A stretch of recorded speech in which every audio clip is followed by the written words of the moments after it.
Le lundi soir, je suis dans le hall, je descends les marches du hall du bureau de Lille et j'ai cette intuition de me dire c'est la dernière fois de ma vie que je mets les pieds ici. Mais à ce moment-là, pas à aucun moment je me dis je vais claquer madame, je vais faire une rupture co. Enfin, c'est pas le sujet. On est en pleine levée de fonds. Je vais pas lâcher mon équipe. Enfin, il y a aucun sujet. Mais j'avais cette intuition, et même j'ai eu l'intuition quand j'ai commencé ce job de me dire c'est la dernière fois de ma vie que je fais ce métier.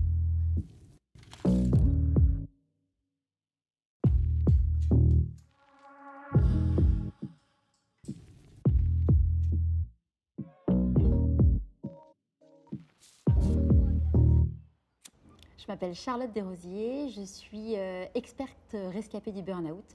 Je suis une vraie Parisienne et je vis maintenant à Marseille.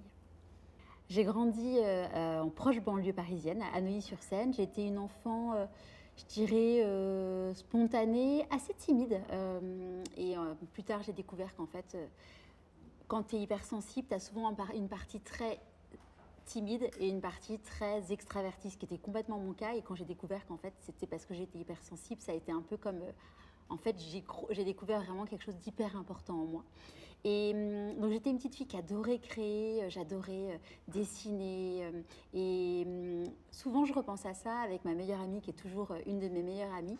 Quand on allait chez elle, on était présentatrice de télé. Quand on était chez moi, on dessinait des pubs. Et je trouve que ça en dit long sur qui on est devenues toutes les deux, parce qu'elle est devenue journaliste et elle crée du contenu. Et puis moi aujourd'hui, finalement, je fais à la fois du marketing et je fais à la fois du journalisme. Mon papa a monté son entreprise quand j'avais 3-4 ans. Il est architecte d'intérieur et décorateur. Et quand il a créé son entreprise, maman l'a rejoint. Donc moi, j'ai vraiment grandi dans cet univers entrepreneurial et j'ai toujours su, je me suis toujours dit, un jour, je serai entrepreneuse. Pour faire quoi? J'en avais absolument aucune idée, mais je savais qu'un jour, ça serait ce que je ferais. Et d'ailleurs, quand j'ai dû me spécialiser à la fin de mon école de commerce, je me suis dit gestion de PME. Donc j'ai grandi avec ce truc-là je suis une élève moyenne. J'étais pas particulièrement scolaire, j'étais pas non plus une mauvaise élève, mais j'ai été quand même très marquée par Charlotte, tu bosses, hein, ça se voit, mais peut mieux faire ou devrait mieux faire, mais voilà, les résultats sont pas là. Et puis ce truc tu sais, quand on te distribue les copies de la moins bonne note à la meilleure note, voilà, j'étais souvent, pendant longtemps, les moins bonnes notes ou moyennes notes.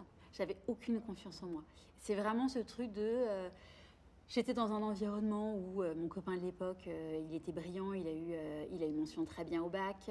Mon frère est quelqu'un de brillant aussi.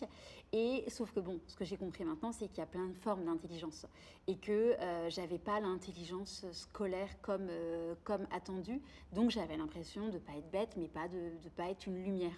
Et finalement, en fait, on a tous une lumière en nous. C'est juste qu'il faut la mettre dans le bon environnement.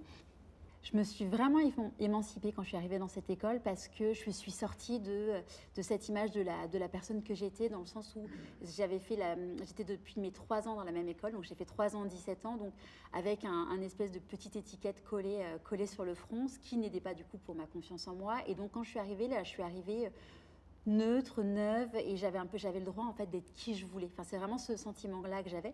Donc oui, j'ai commencé j'ai fait la campagne BDE, on a été élus, et j'étais donc la secrétaire générale du BDE. J'étais celle qui allait sur la scène devant tout l'amphi pour annoncer les soirées et compagnie, et j'adorais ça. Enfin, être sur scène, c'est vraiment un truc qui me plaît depuis toujours.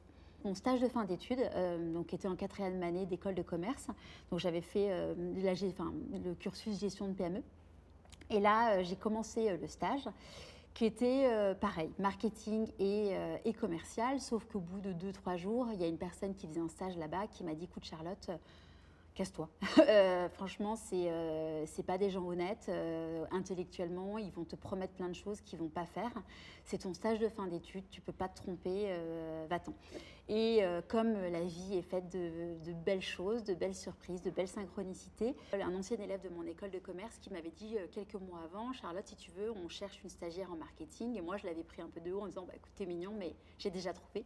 Et donc là, je l'ai recontacté, et coup du hasard, de la vie. Il y avait en effet une stagiaire qui venait de commencer, qui était partie au bout de quelques jours. Et donc la directrice marketing était vraiment dans l'embarras parce que c'était une entreprise où il y avait quand même beaucoup de stagiaires.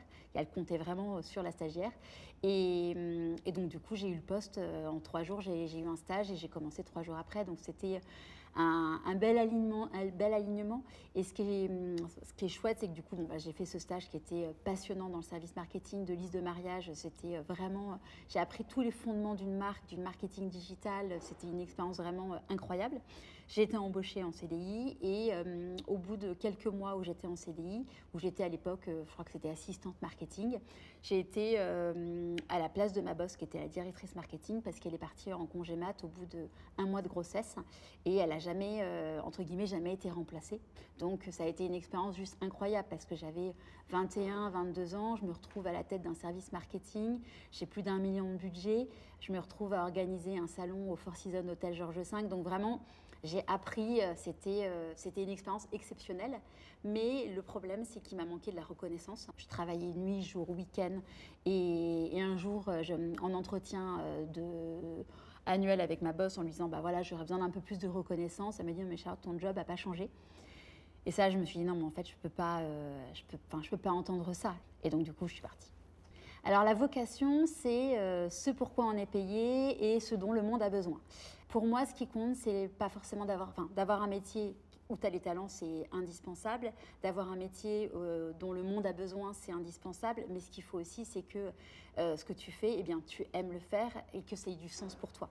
Et donc, c'est ce qu'on appelle l'ikigai, c'est la croisée de tout ça, c'est la raison d'être. Et pour moi, en fait, j'étais dans ma zone, ce qu'on appelle d'excellence. Je faisais très bien mon job de marketeuse.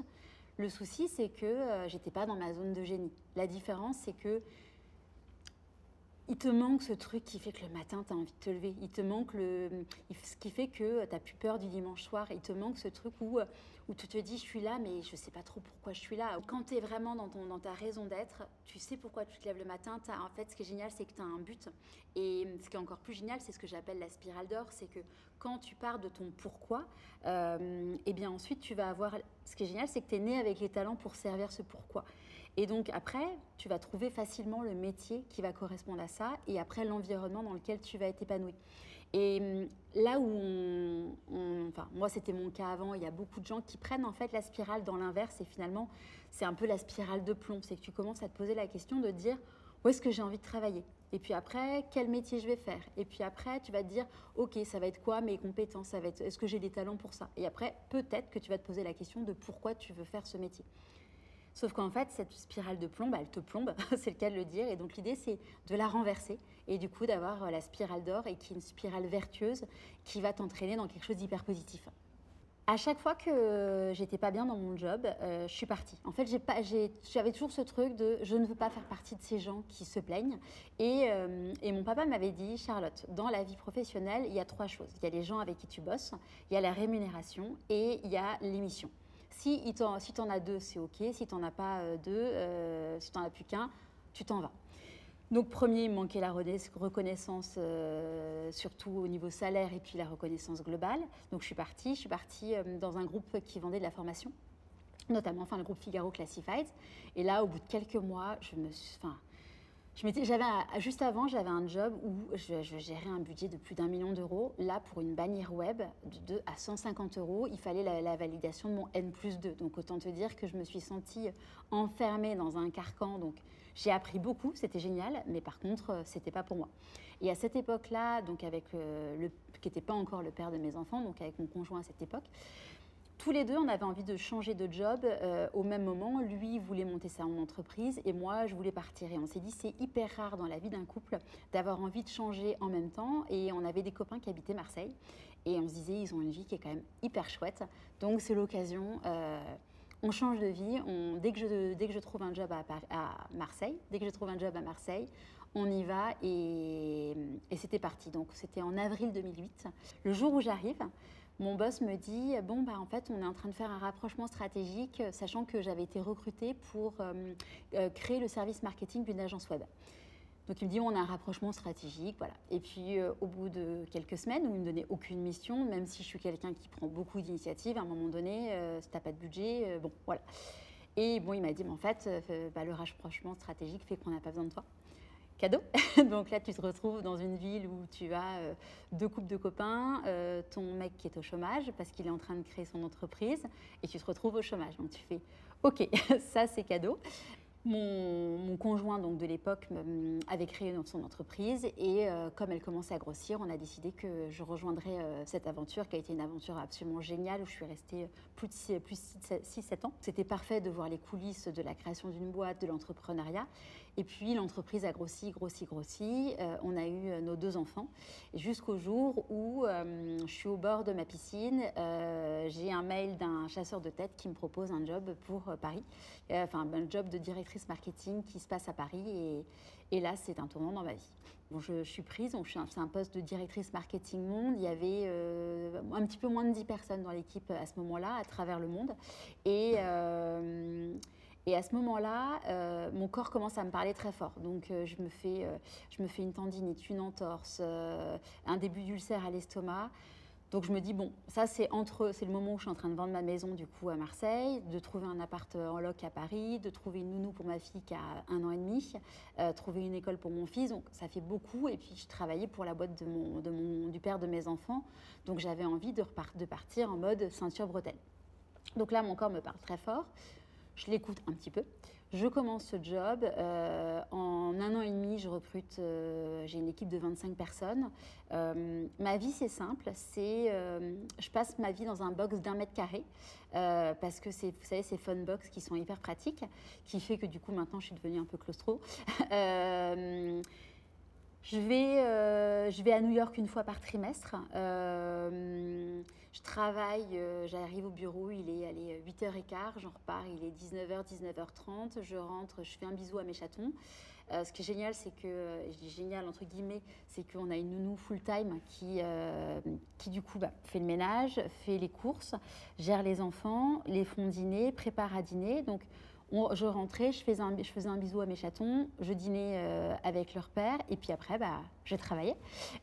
Donc je commençais avec Singapour et je finissais avec New York ma journée. Aujourd'hui, j'ai de la culpabilité parce que je me dis que je suis passée à côté de bons moments avec mes enfants. Mais à cette époque-là, j'avais besoin de me prouver un truc à moi-même. Si tu veux, j'étais cette petite Charlotte qui a fait une école après-bac, qui n'a pas fait de prépa par rapport à tous ses copains, qui a fait ES. Et Charlotte, elle est directrice marketing monde. Elle a un salaire avec plusieurs zéros qu'elle n'aurait jamais imaginé avoir. Elle est successful. Elle a tout ce que, comme j'appelle ça, les KPI de la réussite, les indicateurs de performance de la réussite. J'ai tout. J'ai le bon salaire, le super appart au pied du parc Monceau. Sur papier, j'ai tout pour être heureuse. Sauf que là, mon corps me parle très très fort et je me dis si je continue dans cette boîte, je vais faire un burn-out. À cette époque, j'étais chassée hyper régulièrement, donc du coup, ça a été facile de changer de job. Je me fais quand même un petit break d'un mois entre 2 jobs en me disant je me prends un coach, je m'offre cette petite parenthèse. Et puis je me dis, dans le job d'après, je ne travaille pas une demi-journée par semaine, ce qui me permet de pouvoir relâcher un peu la pression, passer du temps avec mes enfants et puis surtout me reposer. Au bout de 6 mois, je ne dormais plus.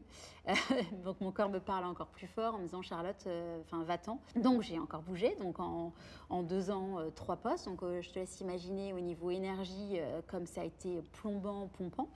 Et le dernier job, je me suis dit « Ok, je vais leur faire passer un entretien de recrutement ». Parce que j'ai compris quand même, j'apprends. J'ai compris que je voulais travailler avec des gens avec qui j'avais les mêmes valeurs, que le poste, ça devait correspondre à telle chose pour que je sois bien et épanouie. Sauf qu'au bout de 6 mois, mon corps a commencé à me parler très fort. Mais bon, là, je n'ai pas compris. En fait, le premier pas du burn-out, tu as le burn-in. Donc, ton corps tu commences à tirer dessus de plus en plus. Il y a des moments où tu sens que tu as des petits coups de mouffe, mais c'est vraiment une notion d'escalier. Donc en gros, tu descends par escalier, par marche, mais parfois tu as des petites vagues, donc ça remonte. Donc ton énergie remonte, donc tu dis non mais en fait, ouais, ok, j'étais un peu fatiguée, mais ça va mieux. Mais en fait, tu tires, et plus ça va, et plus tu t'enfonces. Jusqu'au jour où tu as le barrage qui lâche, et c'est le burn-out. Le jour où je me rends compte que mon corps m'a lâché, parce qu'avant, je n'avais pas pris conscience qu'il m'avait lâché. Et donc en mars 2019, donc, le père de mes enfants, au bout de 14 ans, m'a demandé en mariage. Et pour la petite blague, c'est qu'on s'est rencontrés dans une boîte de liste de mariage, donc on a mis le temps. Et donc il me demande en mariage, on est au week-end de préparation au mariage. Et là, à ce moment-là, je suis sujette au malaise vago, donc je sais ce que c'est qu'un malaise vagal, je sais gérer, c'est ok. Sauf que là, je sens une oppression dans la poitrine, on est tous assis, il y a des gens qui témoignent, et là, il faut qu'on sorte. Donc le truc qui te met quand même pas hyper à l'aise, hein, tu as quand même 60 personnes assises, et là tu dis non, il faut que je me lève.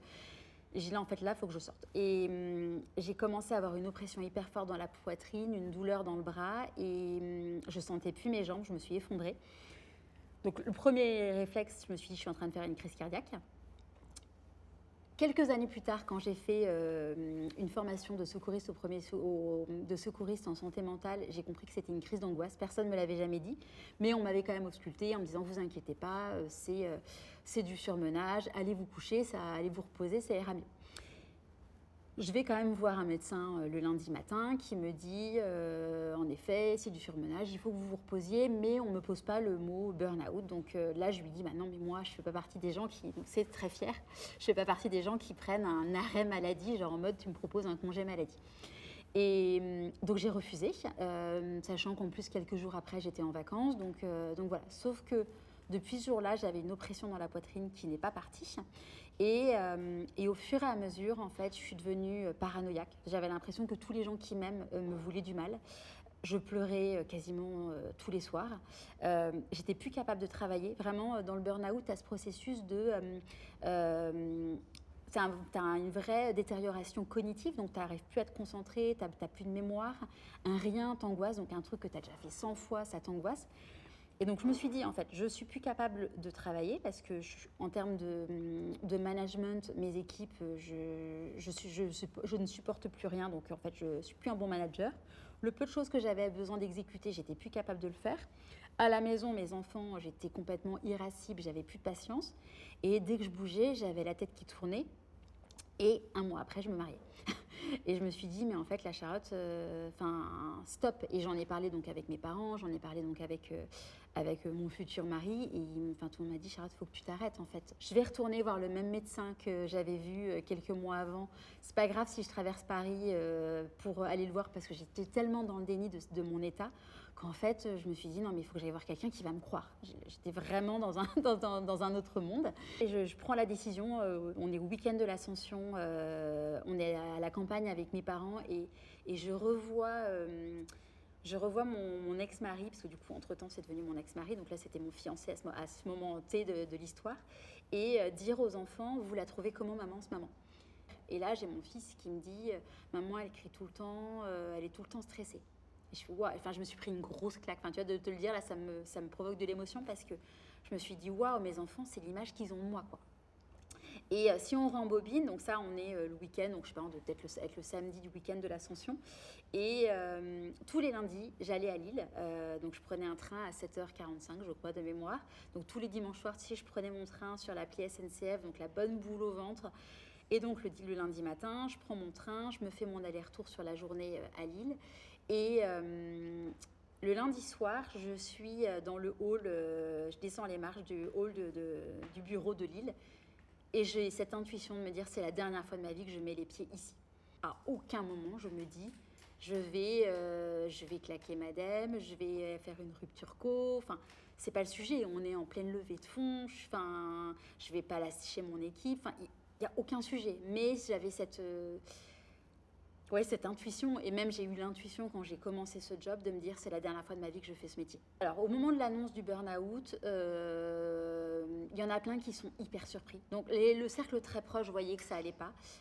Les gens moins proches, et notamment au travail, la réaction c'est « Ah bon, mais t'avais l'air d'aller tellement bien ». Et ça, je pense que c'est un message à passer quand même, c'est de dire, dans le burn-out, il y a beaucoup de gens qui ne le voient pas, il y a des signes avant-coureurs. Ma RH, si elle avait été formée à ça, elle aurait pu le voir. D'ailleurs, j'avais dit à mon boss, écoute, là, je sens que ça va pas, j'aurais besoin d'un coach. Et il m'avait répondu, ok Charlotte, quel est l'objectif? Sauf que si tu veux, moi j'étais dans un état de brouillard et que j'avais pas envie de rajouter des objectifs au fait d'aller mieux en fait, parce que je savais pas quel était mon problème.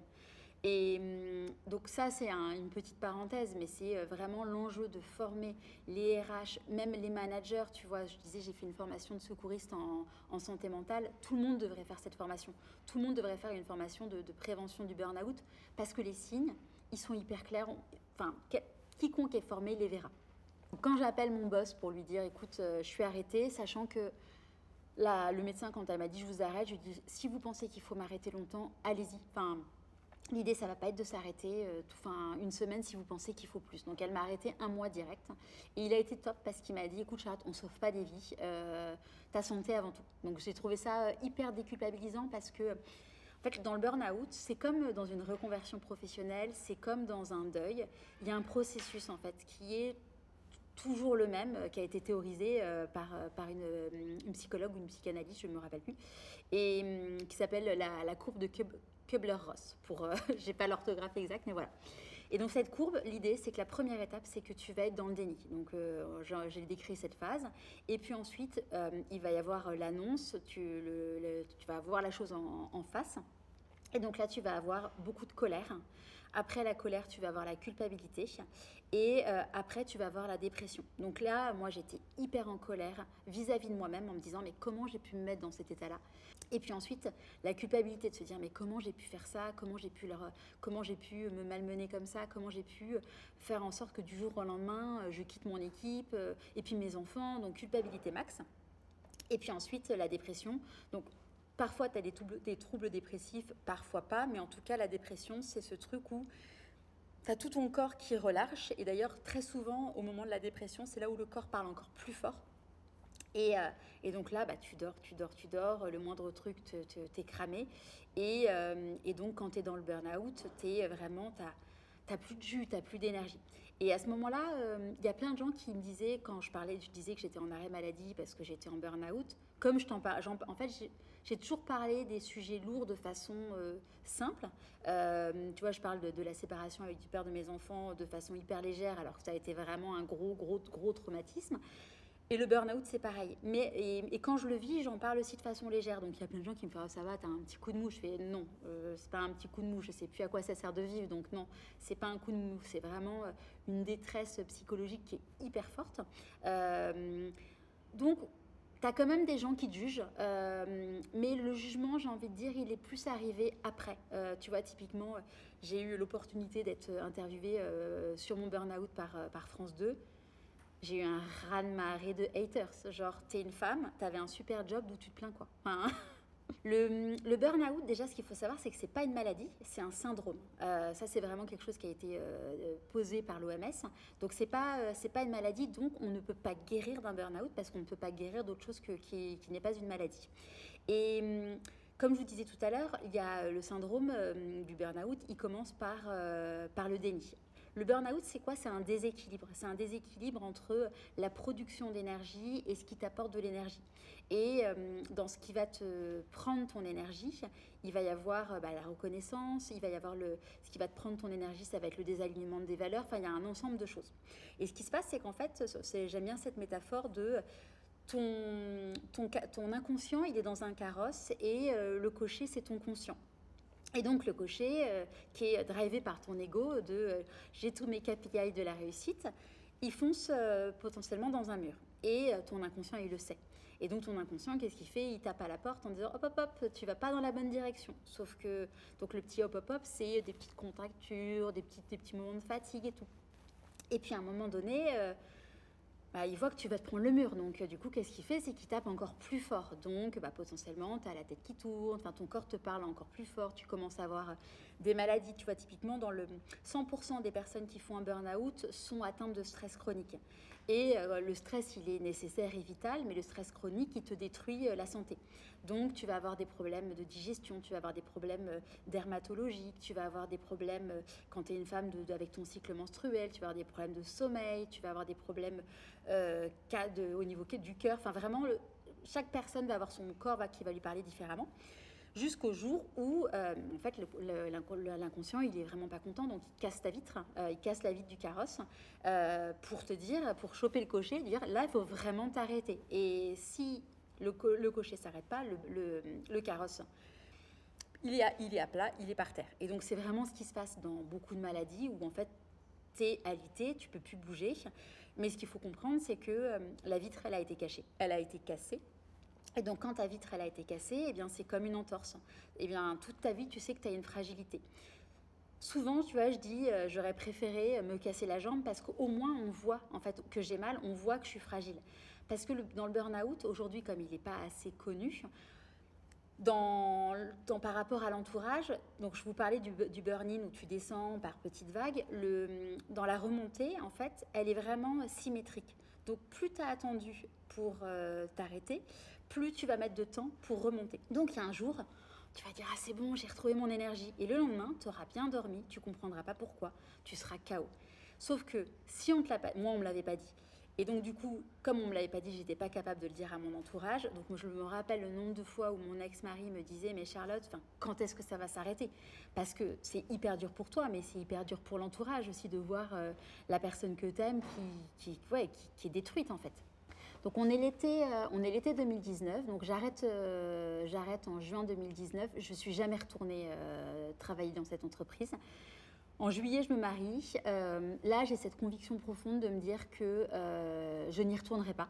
Je le sais, j'ai ma petite voix à l'intérieur qui me dit « Charlotte, tu n'y retourneras pas ». Mais par contre, j'ai, tu sais, cette toute petite voix, ce petit loup noir dans ma tête qui me dit « Mais Charlotte, tu as tellement travaillé pour avoir ce job ». Du coup, c'est hyper dur parce que tu vois, tu as ces KPI de la réussite, tu as ton corps qui te hurle que en fait, tu n'as plus rien à faire dans cette vie. Tu sais plus qui tu es. Tu sais pas où tu as envie d'aller, tu as perdu toute confiance en toi, le peu que tu avais, tu n'en as plus du tout. Et puis tu sais pas par où commencer, tu sais pas où aller. Alors on te dit, va voir un psychiatre, on te dit... alors j'ai tout fait, hein, j'ai fait le psychiatre, le sophrologue, le magnétiseur, le coach de vie, je me suis renseignée sur les bilans de compétences traditionnels. Donc j'ai expérimenté plein de choses, mais j'ai commencé à reprendre confiance et tout. Mais j'ai pas trouvé une méthode où on te dit, bah voilà, tu as fait un burn-out, tu veux être aligné avec qui tu es, voilà la méthodologie qu'il faut pour ça. Et du coup, je suis allée à la recherche de tout ça. J'ai fait énormément de recherches et avant de conceptualiser tout ça, je me suis dit, je vais aller à la rencontre. Donc on est en novembre 2019. Je suis au chômage. Je ne sais pas ce que je veux faire de ma vie, je ne sais pas qui je suis, mais je me dis, toujours mon intuition qui me dit face à un feu de cheminée, je vais aller rencontrer ces personnes qui ont osé écouter leur petite voix, qui sont alignées avec qui ils sont, pour aller voir les coulisses de leur réussite. Parce que à l'époque, il existait plein de témoignages de personnes, mais moi, ce qui me manquait, c'était vraiment l'envers du décor. Tu sais, les peurs, les doutes, et les échecs aussi. Parce que tu vois des gens, ah, moi, j'ai réussi, c'est génial, mais tu as envie de dire... moi, là, je suis quand même dans ce que je considère comme un échec. Comment je fais pour le transformer? Et après avoir interviewé près de 200 personnes, je peux vous dire qu'il n'y a pas une personne qui est alignée bien dans sa vie, qui n'a pas eu d'échec, qui n'a pas eu de peur, qui n'a pas eu de doute. Ça n'existe pas en fait. Et donc c'est vraiment ce que j'avais à cœur de montrer dans mon podcast qui s'appelle « Pourquoi pas moi ?» C'est les coulisses de ces personnes. Et donc le podcast, je l'ai lancé en janvier 2020. Donc là, il a 5 ans. Et je continue à interviewer des gens toutes les semaines. Et c'est juste génial parce que j'ai à cœur de montrer plein de personnalités différentes, plein de parcours différents, quel que soit de là où tu viens. Il y a des barrages, il y a des freins. Je pense par exemple à Sciences Po. Moi, j'ai plein de copains qui ont fait Sciences Po parce que dans mon école, c'était un peu la suite logique. Tu faisais une prépa, tu faisais Sciences Po. C'était finalement, si tu fais pas Sciences Po, tu es un peu un raté, entre guillemets. Enfin, j'exagère, mais voilà. Et j'ai rencontré notamment une personne qui avait grandi en province, dans une petite ville de province, dans un milieu bourgeois. Et elle, pour le coup... un jour, il y a un prof qui lui a dit « Mais toi, c'est Sciences Po qu'il faut que tu fasses. » Et sa famille lui a dit « Mais c'est pas fait pour toi. » Autre personne aussi qui a grandi dans une cité ouvrière, donc ses parents qui étaient syndiqués. Et elle a un parcours de vie, elle s'appelle Claire Desmarais-Poirier, elle a un parcours de vie juste incroyable. Claire, elle raconte voilà, que pareil, un prof lui a dit toi, c'est Sciences Po. Et ses parents lui disent « Mais c'est pas notre monde, c'est pas... » Et bon, toutes les deux, elles ont fait Sciences Po et toutes les deux, elles ont trouvé leur place. Et c'est hyper chouette. Et donc, c'est vraiment de se dire que On a tendance à dire oui, tu viens de tel milieu, donc ça va être plus simple pour toi. Non, en fait, c'est simple pour personne. Et puis, j'ai interviewé aussi des gens avec des parcours de vie, des gens qui ont été violés, des gens qui ont été maltraités, des personnes qui ont eu des maladies ou même des accidents très graves. Je pense typiquement à Philippe Croison qui a plus de bras, plus de jambes. Et des parents, des personnes, des parents qui ont perdu des enfants. Donc finalement, j'ai vu tout ce que des personnes, je n'ai peut-être pas vu toutes les situations, mais j'ai vu quand même beaucoup de cas de choses, de personnes qui ont vécu des trucs hyper durs. Et ce qui est chouette et beau, c'est de se dire que tout le monde a la capacité de pouvoir se relever de toutes ces épreuves en fait. J'ai lancé le podcast en janvier 2020 et là, ça a été incroyable. Enfin, vraiment, ça a été une marée de messages de personnes qui m'ont dit « mais c'est génial ». Pour moi, ça a été dur parce que c'était mon coming out c'était ma mise à jour de mon profil LinkedIn. Ça a été un truc hyper long, hyper fastidieux parce que j'étais toujours VP marketing dans la boîte jusqu'au jour où j'étais capable d'assumer de faire quelque chose d'autre. J'assumais pas du tout ce truc de « je ne fais rien ». C'était vraiment un truc. J'étais encore dans l'ego de se dire tu peux pas mettre sur LinkedIn que tu fais rien, c'est pas possible. Même si je savais que je voulais pas retrouver de job derrière et que je voulais créer mon propre métier, j'assumais pas. Donc ce coming out, ça a été l'annonce du fait que j'avais fait un burn-out, de comment le phénix renaissait. Et ça a été génial parce que je me suis vraiment sentie à ma place dans le sens où à la fois j'adorais interviewer les gens et j'adore toujours interviewer les gens, j'adore rencontrer les gens. Enfin, c'est un truc depuis toujours. Je me rappelle, tu vois, quand j'étais en école de commerce, donc j'étais avec mes amis, on connaissait tout le monde parce qu'on était au BDE. Mais dès qu'il y avait des nouvelles personnes qui arrivaient dans notre bar, parce que c'était un peu notre bar, j'allais les voir. Et je me rappelle, j'ai une amie qui me dit « mais Charlotte, on ne te suffit pas ». Et je dis, c'est pas ça, c'est pas que vous me suffisez pas, c'est qu'en fait, j'ai une curiosité d'aller rencontrer du monde, ça me nourrit, en fait, j'ai besoin de ça. Et du coup, grâce au podcast, ça nourrit ce besoin. Et à côté de ça, ce qui est génial, c'est que mes invités du podcast me disent tous qu'ils ont vécu une vraie expérience, ça leur a appris des choses sur eux, ça leur a permis de réfléchir différemment, même ceux qui ont l'habitude d'être interviewés régulièrement. Tu vois, je pense à Dorothée Barthes qui avait créé Joe, une des premières marques de tampons, tout ce qui est hygiénique pour les femmes avec des bons produits pour le corps. Et Dorothée, elle me disait, elle a épousé son amour de jeunesse. Donc ses beaux-parents, ils la connaissent depuis qu'elle est petite fille. Et en écoutant l'interview, ils ont découvert une nouvelle facette d'elle qui a fait qu'ils ont pu comprendre qui elle était vraiment. Et donc il y avait des points de tension dans sa vie de famille qui ont été enlevés grâce au podcast. Et j'ai trouvé ça juste magique. Et puis tous les retours des auditeurs qui m'ont dit, je me rappelle, c'était 6 mois après le podcast, une personne qui me contacte et qui me dit, Charlotte, je viens de me faire virer, mais grâce à toi, grâce à tous les témoignages dans le podcast, eh bien, je sais que c'est un cadeau mal emballé de la vie. Donc, merci. Donc, en janvier 2020, je crée Pourquoi pas moi. Donc là, je sais que je vais en vivre un jour. Je n'ai absolument aucune idée de comment faire. Donc, j'ai fait une école de commerce, spécialisation gestion de PME. Donc, je suis mariée avec un entrepreneur.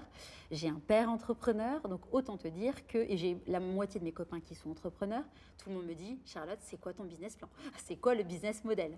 Et là, moi, je les regarde, je dis, je ne sais pas, mais ça va le faire. Et donc, on est en janvier 2020. Le Covid arrive quand même très vite. Il y a le confinement. Là, je me dis que plus que jamais, il y a besoin d'aider les personnes sur le fait d'être alignées, d'être à leur place. Donc, je crée un programme en ligne où je fédère les plus grands experts du développement personnel en France et même des Québécois. Et là, je m'éclate. Je me dis vraiment, je suis à ma place. Mais évidemment, c'est un programme 100% gratuit. Je ne sais toujours pas comment je vais gagner ma vie, sachant que j'ai quand même un filet de sécurité, c'est que je suis au chômage. Et je déménage à Marseille l'été post-Covid parce que pendant le confinement, on s'est dit qu'en fait, ce qui était important, voilà, j'avais fait un burn-out, la vie, elle est trop courte et que l'idée, c'est d'être aligné, notamment avec là où tu vis. Et moi, j'avais envie de vivre au soleil, d'avoir une vie plus douce. Alors oui, pour le business, c'est moins simple d'être à Marseille, mais j'ai une qualité de vie qui fait que pour rien au monde, j'en changerais. Finalement, on pourrait croire qu'il y a une personne qui m'a inspirée, mais la plus belle rencontre, finalement, c'est moi-même. C'est que je me suis rencontrée moi. Je sais qui je suis. Grâce à tout le travail que j'ai entrepris, Je sais dire qui je suis, quel est mon pourquoi, quelle est ma singularité, quels sont mes talents, qu'est-ce qui fait que je suis différente. Et finalement, la singularité, j'en parlais tout à l'heure, c'est de dire que je traite de façon légère des sujets complexes. Pendant toujours, c'est quelque chose où j'avais l'impression d'être futile, d'être un peu naïve. Non, c'est juste que voilà, je traite des sujets hyper complexes, de neurosciences, d'intelligence artificielle dans ma vie d'avant, mais je simplifie ça pour que ça soit démocratisé. Et cette rencontre avec moi-même, elle est, euh, elle est hyper belle dans le sens où finalement, bah voilà, j'ai enlevé les masques et je sais, enfin voilà, je sais qui je suis. Et comme je sais qui je suis, bah voilà, je me dis, bah en fait, je suis quelqu'un de chouette. J'ai appris à m'aimer et donc comme maintenant, bah, je m'aime pour qui je suis, pas pour ces masques, et bien maintenant je me respecte et comme je me respecte, je me fais respecter. La problématique quand tu apprends à t'aimer, que tu apprends à faire respecter qui tu es et tes besoins, eh bien c'est que ça fait du ménage dans ton entourage. Soit c'est toi qui le fais, parce qu'en fait tu te rends compte que dans ton entourage, bah, tu vois, je pense typiquement à une amie. En discutant avec elle, je me dis, mais en fait, on ne partage pas du tout les mêmes valeurs. Tu vois, par rapport, on était sortis du Covid, la façon dont elle s'était comportée pendant le Covid, je me suis dit, mais attends, on partage pas les mêmes valeurs, on partage pas la même vision du monde. Je fais pas du tout partie des gens qui s'engueulent. Moi, je m'éloigne. Enfin, tu vois, je déteste le conflit et tout. Donc, il y a des gens dont je me suis éloignée naturellement, d'autres de façon vraiment consciente et voulue. Et puis, il y a des gens qui te quittent parce qu'en fait, tu es une personne qui ne leur correspond plus. Et donc, c'est pour ça que le père de mes enfants, mon jeune mari, parce qu'on était mariés depuis 3 ans, m'a quittée. Parce qu'il m'a dit, écoute Charlotte, depuis que tu as fait ton burn-out, tu es devenue la meilleure version de toi-même, mais elle ne me correspond pas. Dans l'entrepreneuriat, on a tous des hauts, des bas. En plus, quand on est une femme hypersensible, autant te dire que les hormones te font faire des belles ascensées, des beaux loopings. C'est hyper sympa. Et il y a des jours où tu te dis, bah oui, est-ce que ça vaut le coup et tout. Et bing, tu reçois un message d'une personne qui te dit que tu lui as changé sa vie. Je pense à une personne que je ne connaissais pas qui vit à New York et qui m'a envoyé un mail en me disant, bah, grâce à votre podcast, eh bien, ça a été plus puissant. J'étais suicidaire, ça a été plus puissant que toutes mes séances de psy à $200 l'heure. Et puis, je pense aussi à toutes mes clientes et clients du bilan de compétences et de besoins qui me disent, il y en a qui m'ont dit, Charlotte, j'ai retrouvé mon élan vital, ça a fait tchin, j'ai vu la lumière. Enfin, et puis, des messages de, enfin, je sais qui je suis. Et dans la méthodologie que j'ai créée, que ça soit du coup grâce à des témoignages, parce que dans le bilan de compétences et de besoins, il y a toujours des preuves scientifiques, parce que pour moi, c'est mon côté terre à terre, cartésien, qui est important. Mais il y a là aussi des exemples de ma propre vie pour montrer que voilà, ce que je raconte et ce que la science raconte, ça marche pour de vrai. Et puis des exercices pratiques parce que les gens, ils ont besoin de se mettre en chemin. Pour sortir de sa zone de confort, en fait, si tu restes assis sur ton canapé, ça ne va pas le faire. Donc l'idée, c'est vraiment que chacun se lance des mini-challenges pas à pas pour pouvoir aller vers qui tu es, quoi. Alors, mes projets à venir, c'est de faire en sorte qu'il y ait encore plus de personnes qui écoutent, qui découvrent leurs besoins grâce au bilan de compétences et de besoins. Je l'ai renommé il n'y a pas longtemps. Avant, il s'appelait le bilan de compétences nouvelle génération. Et finalement, ce que j'ai voulu ancrer, c'était le fait que, OK, tu dois trouver tes compétences. Les compétences, c'est donc la croisée entre le savoir-faire et le savoir-être dans un contexte donné. Ça, c'est hyper important parce que il y a une vidéo qui tourne que j'avais mise sur Insta et que je trouve hyper parlante où tu vois une petite fille qui est sur un terrain de foot et qui doit taper dans un ballon. Elle te fait une frappe absolument catastrophique et juste derrière, elle te fait des saltos, des roues et compagnie. Donc la petite fille, elle est hyper compétente si elle était dans un gymnase. Sur un terrain de foot, elle est incompétente. Donc ça, c'est se dire, OK, on est tous compétents dans un contexte donné. Et quels sont mes besoins? Quels sont les besoins que j'ai besoin de respecter, les non négociables et dans la notion de besoin, on a tous besoin d'avoir du sens, on a tous besoin d'avoir un but, on a tous besoin d'être impactant et donc nécessairement savoir qui on est, vers quoi on veut aller pour pouvoir être aligné. Alors, l'équilibre vie pro, vie perso, c'est l'équilibre de l'alignement. En fait, c'est un équilibre qui est fragile Mais en fait, quand tu sais qui tu es, quand tu connais tes besoins, dans la notion de besoin, il y a aussi se dire j'ai besoin de faire du sport, j'ai besoin d'avoir une alimentation équilibrée, j'ai besoin de dormir d'une certaine façon. C'est vraiment ces besoins physiologiques, mais aussi ces besoins émotionnels. J'ai besoin d'être entourée de gens positifs.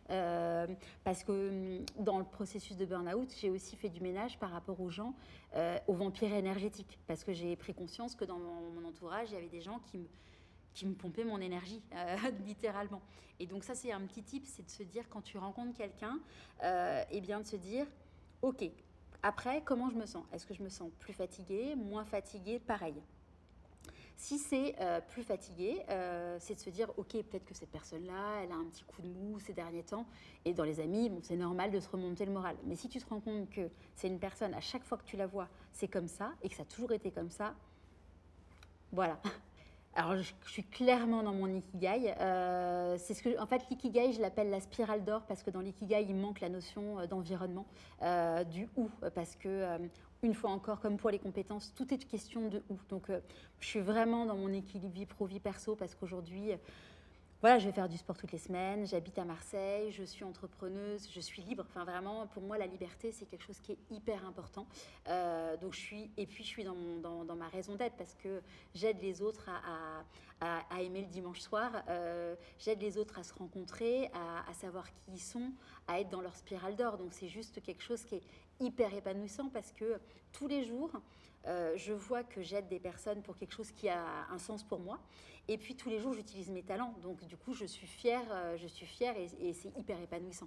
À peu près au moment où j'ai eu l'idée du podcast, comme j'avais prouvé à la société que j'étais capable d'avoir été directrice marketing monde, le regard des autres avait changé. Même si j'avais quand même ce côté de copains qui pensaient que j'étais quelqu'un d'instable parce que j'avais beaucoup changé de job.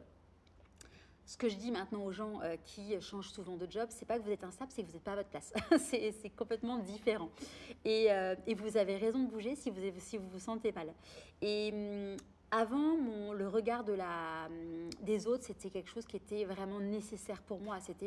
C'était mon essence, en fait. C'était mon carburant parce que je ne me connaissais pas, je ne m'aimais pas. Et donc, du coup, j'avais besoin de vivre pour l'amour des autres parce qu'ils m'offraient ce dont j'avais besoin. Aujourd'hui, comme je sais qui je suis, comme je m'aime pour qui je suis, alors quand je dis que je m'aime pour qui je suis consciente que j'ai des défauts, je suis consciente que parfois je peux être hyper relou. Enfin voilà, je m'aime à 360 avec ma zone d'ombre et ma zone de lumière. Et aujourd'hui, en fait, le regard des autres, c'est complètement OK parce que c'est la cerise sur le gâteau quand quelqu'un me dit Charlotte, ce que tu fais, c'est cool. Évidemment que je suis contente et évidemment que mon ego il est flatté, mais je le fais pas pour ça en fait. Donc du coup, ça glisse. Et s'il y a des gens qui me disent voilà, ce que tu fais, t'es vraiment qu'une égoïste, ou typiquement tous les détracteurs que j'ai eus suite au passage de l'émission sur France 2, en fait, aujourd'hui, quand il y a des gens qui me critiquent, je leur dis en fait, vous me faites de la peine parce que si vous êtes dans la critique, c'est que vous êtes dans votre zone d'ombre et que vous n'êtes pas heureux. La santé mentale, c'est un enjeu qui est vital parce qu'on peut mourir de problèmes de santé mentale. Aujourd'hui, ça fait c'est un peu le buzzword, ce qui est un vrai problème parce que c'est pas un buzzword. Je parlais tout à l'heure de la métaphore du carrosse. En fait, la santé mentale, c'est aussi l'inconscient qui te parle. En fait, c'est que tu vas commencer à développer des problèmes de santé mentale et donc ton corps va te parler. Donc ça, c'est hyper important de comprendre, c'est que dès que ton corps te parle, c'est que il veut te dire quelque chose. C'est la maladie, c'est le mal qui te dit quelque chose. Donc c'est j'ai mal quelque part, c'est pas normal. Qu'est-ce que mon corps veut me raconter et du coup, dans la santé mentale, c'est indispensable de s'écouter. On nous a appris que s'écouter, c'est mal. Non, en fait, on a le droit d'être égoïste, mais de l'égoïsme positif. Tu sais, c'est comme quand tu es dans l'avion où on te dit de mettre ton masque à oxygène en premier. C'est toi d'abord pour pouvoir être bien. Parce que si toi, t'es pas bien, ton entourage sera pas bien. Donc, l'idée, c'est évidemment d'être sympa avec son entourage, mais souvent, notamment quand tu fais un burn-out, tu es gentil avec tout le monde, tu dis oui à tout le monde, sauf à toi.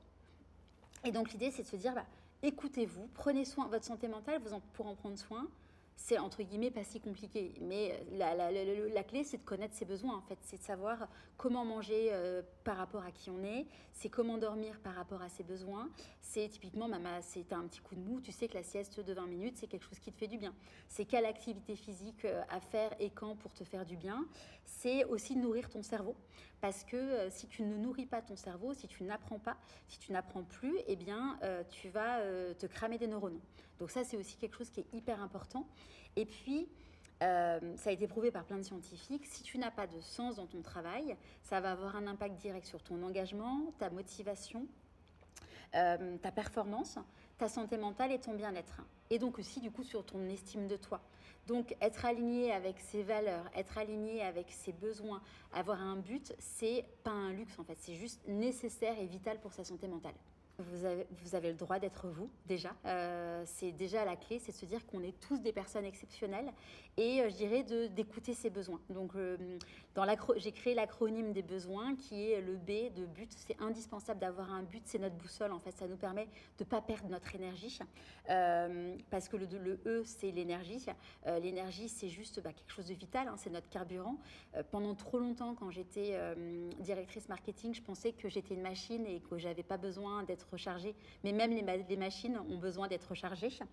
Ensuite, on a le S du sens. Avoir du sens, c'est essentiel. C'est pas un luxe, c'est vraiment essentiel. Ensuite, le haut de l'optimisme, parce que l'optimisme, ça nous permet de pouvoir stimuler notre créativité, ça nous permet de pouvoir voir les opportunités, ça nous permet de pouvoir être résilient. Ensuite, on a le N de non négociable. C'est quoi les non négociables pour moi? Il y a les non négociables physiologiques qui sont donc évidemment l'alimentation, le sommeil et l'activité physique, mais aussi les relations, les gens avec qui je suis, le respect de mes valeurs. Donc il y a des non négociables, il y a des choses qui pour toi seront importantes, mais pour moi c'est pas grave. Et c'est un truc par rapport à nos non négociables, c'est de se dire quand quelque chose me met en colère, pourquoi? Qu'est-ce qui me met en colère? C'est que là, on a touché à un de mes non négociables.